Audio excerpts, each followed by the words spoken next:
ক্ষমতার জন্য যখন ভাই ভাইকে হত্যা করে তখন শুরু হয় প্রতিশোধের এক ভয়ঙ্কর গল্প। একটা ছোট মেয়ের কাছে লুকিয়ে আছে এমন এক গোপন তালিকা যা প্রকাশ পেলে ধ্বংস হয়ে যাবে পুরো রাজ্যের ক্ষমতা। আর সেই মেয়েটিকে বাঁচাতে ফিরে আসে এক যোদ্ধা যাকে সবাই মনে করে খুনি, কিন্তু সত্যটা ভিন্ন। আজকের গল্পে দেখবেন কিভাবে একজন মানুষ পুরো রাজ্যের বিরুদ্ধে দাঁড়িয়ে যায়, নিজের সৎ ভাইয়ের সাথে শুরু করে শেষ যুদ্ধ। তাহলে চলুন শুরু করা যাক আজকের সিনেমার গল্প। গল্পের শুরুতে আমরা দেখি একজন ব্যক্তি নিজের বাড়ির সামনে গরু দিয়ে জমি চাষ করছিল। সবকিছু স্বাভাবিকভাবে চলছিল, কিন্তু ঠিক তখনই সেখানে হাজির হয় এক মানুষ যাকে দেখে সেই ব্যক্তির মুখের রং পাল্টে যায়। সে ছিল ইয়ালিয়াং। আসলে ইয়ালিয়াং এখানে এসেছে প্রতিশোধ নিতে, কারণ এই মানুষটাই ছিল তার বড় ভাইয়ের হত্যাকারীদের একজন। এক মুহূর্তের মধ্যেই শুরু হয়ে যায় তুমুল মারামারি, আর কয়েক মুহূর্তের মধ্যেই ইয়ালিয়াং তাকে হত্যা করে ফেলে। কিন্তু এখানে শেষ নয়, কারণ এই ঘটনার পিছনে লুকিয়ে আছে আরো ভয়ঙ্কর সত্য। এরপর আমরা দেখি একটি ছোট বাচ্চা মেয়েকে দড়ি দিয়ে ঝুলিয়ে নির্যাতন করা হচ্ছে।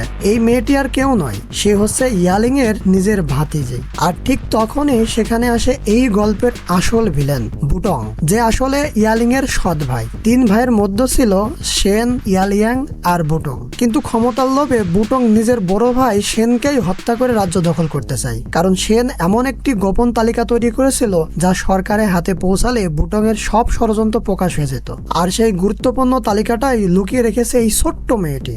এর কারণেই তাকে এত নির্মমভাবে নির্যাতন করা হচ্ছিল। কিন্তু ঠিক তখনই সেখানে হাজির হয় ইয়ালিয়াং। এরপর শুরু হয়ে যায় এক ভয়ঙ্কর লড়াই। একদিকে বুটং এর অনেক সৈন্য, আর অন্যদিকে একা ইয়ালিয়াং। তবুও তুমুল মারামারির মাঝে ইয়ালিয়াং দড়ি কেটে মেয়েটিকে মুক্ত করে আর তাকে নিয়ে সেখান থেকে পালিয়ে যায়। এটা দেখে বুটং রাগে ফেটে পড়ে। সে ঘোষণা দেয় যে কেউ ইয়ালিংকে মৃত অথবা জীবিত ধরে আনতে পারবে পুরস্কার হিসেবে পাবে 1000 স্বর্ণ মুদ্রা।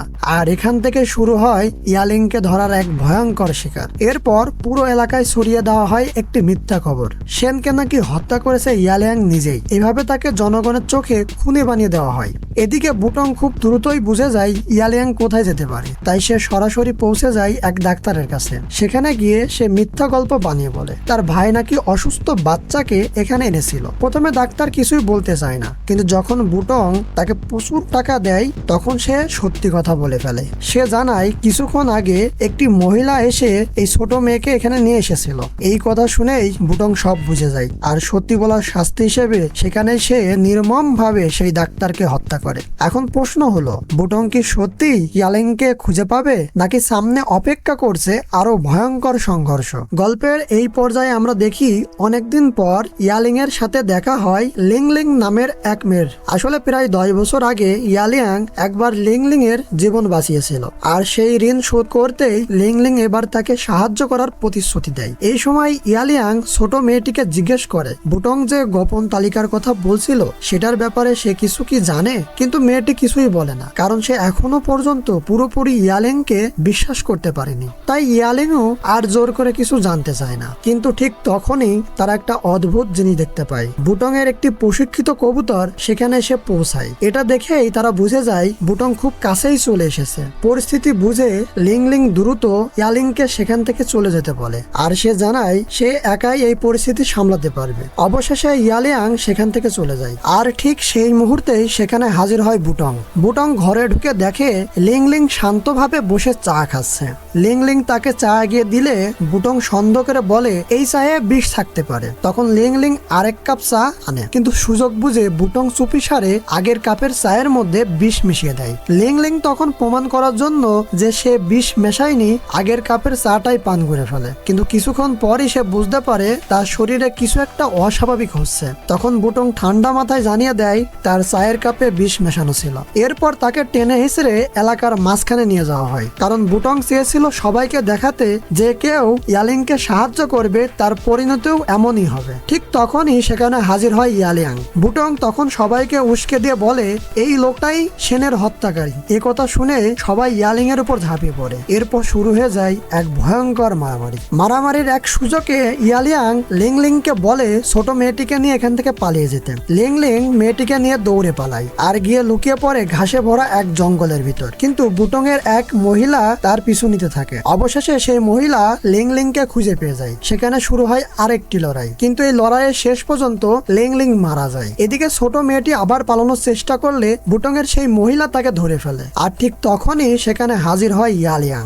এরপর শুরু হয় আর এক দফা তুমুল লড়াই, আর কয়েক মুহূর্তের মধ্যেই ইয়ালিয়াং সেই মহিলাকে মেরে ফেলে। এরপর আমরা দেখি বুটং তার সৈনিকদের সামনে দাঁড়িয়ে একটি বড় মিথ্যা গল্প বানাতে শুরু করে। সে সবাইকে বোঝাতে থাকে যে তার বড় ভাই নাকি তাকে হত্যা করার পরিকল্পনা করেছিল, আর সেই কারণেই সে তার সাথে ছিল না। কিন্তু তখন একজন সৈনিক সাহস করে সত্যি কথা বলতে যায়, আর ঠিক সেই মুহূর্তেই বুটং তাকে সবার সামনে হত্যা করে ফেলে। এই ঘটনা দেখেই বাকি সব সৈনিক বুঝে যায় এখানে সত্যি কথা বলার শাস্তি একটাই, মৃত্যু। এদিকে গল্প এগিয়ে যায় ইয়ালিং এর দিকে। আমরা দেখি ইয়ালিয়াং একটি গ্রামে পৌঁছায়। সেখানে কিছু মানুষ চা এবং নানান জিনিসপত্র বিক্রি করছিল। ইয়ালিয়াং যখন চা চাইতে যায় তখনই তার মনে সন্দেহ তৈরি হয়, কারণ জায়গাটা অস্বাভাবিকভাবে শান্ত ছিল। আর ঠিক তখনই হঠাৎ করে তার উপর আক্রমণ করা হয়। এরপর শুরু হয়ে যায় এক তুমুল মারামারি। একাই বহু মানুষের সাথে লড়াই করেও শেষ পর্যন্ত সবাইকে পরাজিত করে ইয়ালিয়াং। কিন্তু গল্পের চমক এখানেই শেষ নয়, কারণ সেখান থেকে চলে যাওয়ার সময়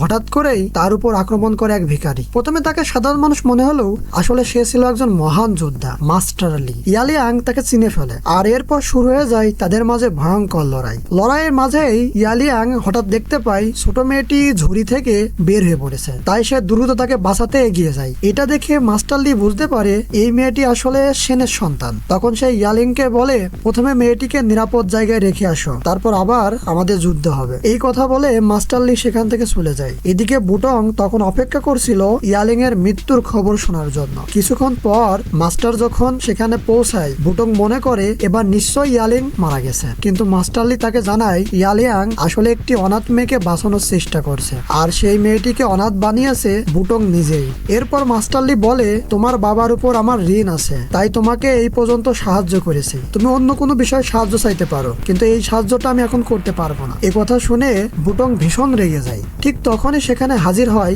মার্শাল স্কুলের একজন সিনিয়র যোদ্ধা ইয়াওবু। সে খুবই চালাক ছিল। ইয়াওবু মাস্টার লির মেয়ের স্মৃতি দেখিয়ে তাকে ধোকা দেয়, আর সুযোগ পেয়ে নির্মম ভাবে তাকে হত্যা করে ফেলে। এরপরে বুটং তাকে একটি নতুন দায়িত্ব দেয়, ইয়ালিয়াংকে হত্যা করার দায়িত্ব। তখন ইয়াওবু সরাসরি জিজ্ঞেস করে এর বদলে সে কি পাবে। বুটং তখন তাকে প্রতিশ্রুতি দেয় একটা বাক্স ভর্তি সোনা। এত সোনা দেখে ইয়াওবু সঙ্গে সঙ্গেই রাজি হয়ে যায়। এরপর সে ইয়ালিং এর ছদ্মবেশ ধরে গুরুর কাছে পৌঁছে যায়। হঠাৎ করে গুরুর উপর আক্রমণ করলে গুরু বুঝতে পারে এটা আসল ইয়ালিং নয়। তখন ইয়াওবু বলে তোমার মৃত্যু হবে ইয়ালিং এর হাতে।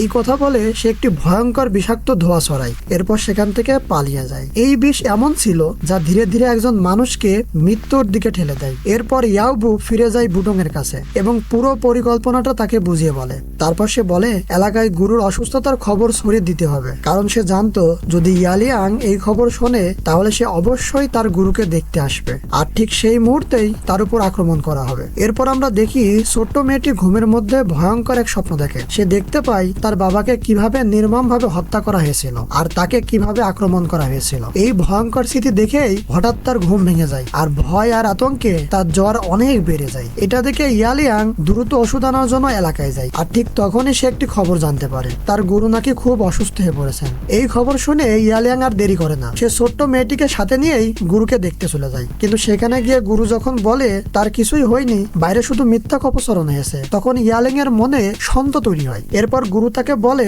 সে নাকি অনেকদিন ধরে ইয়ালিং এর হাতের রান্না করা খাবার খেতে চায়। ইয়ালিয়াং তখনও কিছুটা সন্দেহ থাকলেও সে খাবার বানাতে চলে যায়। কিছুক্ষণ পর খাবার বানিয়ে এনে গুরু সামনে রাখে, কিন্তু খাবার খাওয়ার সময় ইয়ালিয়াং গুরুকে কয়েকটি প্রশ্ন করে, আর আশ্চর্যের বিষয় হলো গুরু সেই প্রশ্নগুলোর সঠিক উত্তর দিতে পারে না। এতে ইয়ালিং এর সন্দেহ আরো বেড়ে যায়, আর ঠিক সেই মুহূর্তেই তাদের মাঝে শুরু হয় হাতাহাতি। এরপর শুরু হয় এক তুমুল মারামারির এক পর্যায়ে ইয়ালিয়াং গুরুকে একটি চর মারলে হঠাৎ করেই তার আসল চেহারা বের হয়ে আসে। আসলে সে ছিল না গুরু, সে ছিল ইয়াওবু। এরপর আবার শুরু হয় ভয়ঙ্কর লড়াই, কিন্তু এবার ইয়ালিয়াং ধীরে ধীরে দুর্বল হয়ে পড়তে থাকে, কারণ এর আগেই ইয়াওবু গোপনে ছোট মেয়েটির মাথার উপর বিষ ব্যবহার করেছিল, আর সেই বিষের প্রভাব তখন ইয়ালিং এর শরীরেও ছড়িয়ে পড়েছিল।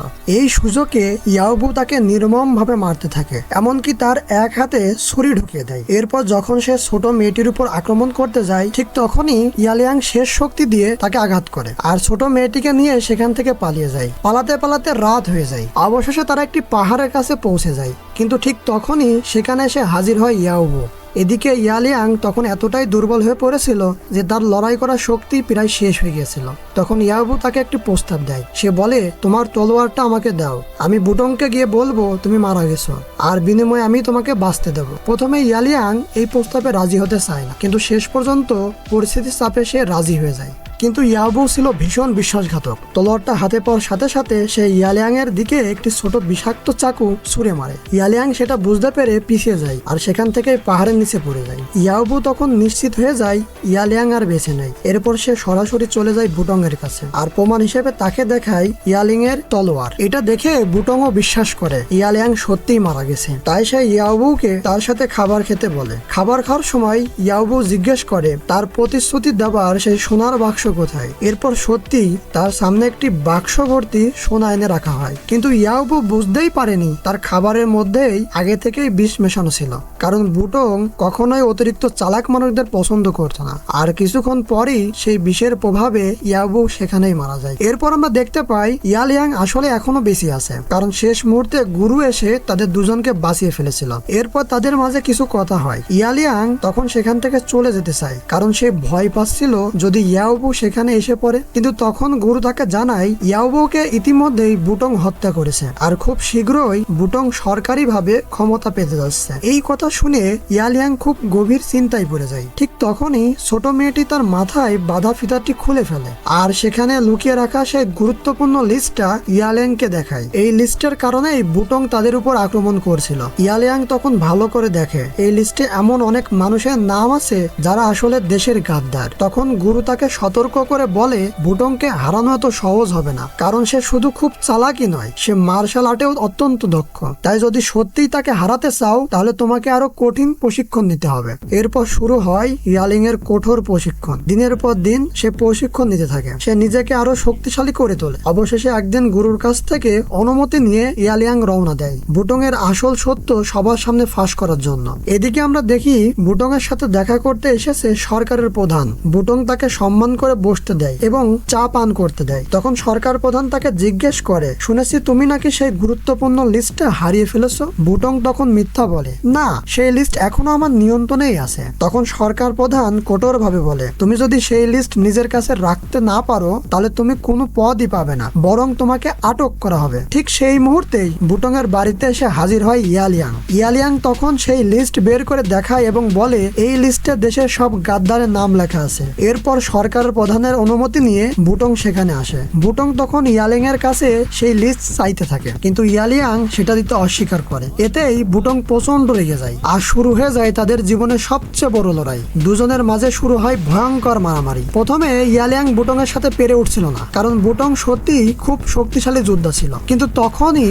ইয়ালিয়াং মনে করে তার গুরুর শেখানো সব কৌশল, আর সেই কৌশল ব্যবহার করেই সে ধীরে ধীরে লড়াইয়ের পরিস্থিতি বদলে দেয়। অবশেষে এক ভয়ঙ্কর মুহূর্তে ইয়ালিয়াং একটি কাঠের লাঠি বুটং এর গলার ভিতর ঢুকিয়ে দেয় আর ধীরে ধীরে সেখানেই মৃত্যু হতে থাকে বুটং এর। মৃত্যুর আগে তার মনে পড়ে যায় তাদের তিন ভাইয়ের পুরানো দিনের স্মৃতি। এদিকে আরেকটি ভয়ঙ্কর সত্য সামনে আসে। আমরা জানতে পারি সরকার প্রধানও মারা গেছে, কারণ তার চায়ের মধ্যেই আগে থেকেই বুটং বিষ মিশিয়ে রেখেছিল।